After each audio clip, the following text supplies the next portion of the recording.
Nothing sounds as good as I remember that, like a bolt out from the blue. Do you feel it too? I remember that. Name me one little thing you'll be wanting to keep as you give up the ghost, as you sink into sleep. Maybe her face in the morning, maybe his in the evening, maybe words never spoken. Aren't they the ones worth hearing? See, I remember that.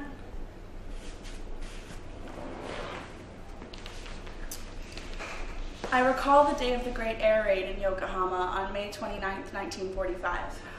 I was making breakfast in the school's kitchen when the sirens gave us the alarm that an air raid was coming. As it was 9 a.m., most of the 200 students were already there, and we decided to hold a short chapel service on the corner of the playground.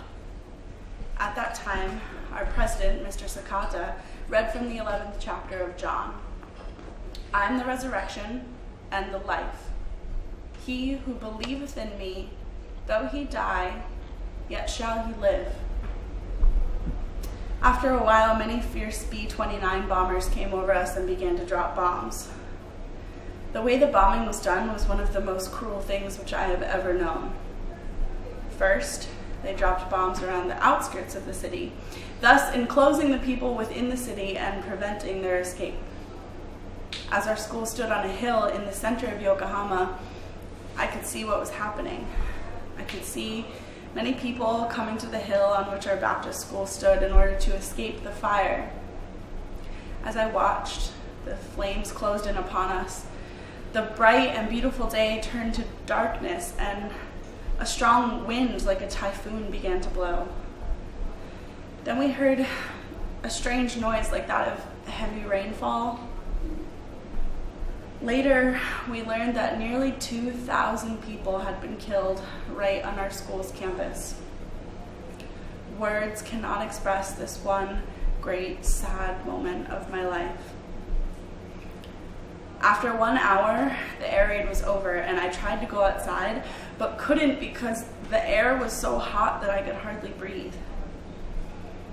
Later, when I did go outside and walked along the school's campus, I was surprised to see such an amazing number of shells from the incendiary bombs on the playground.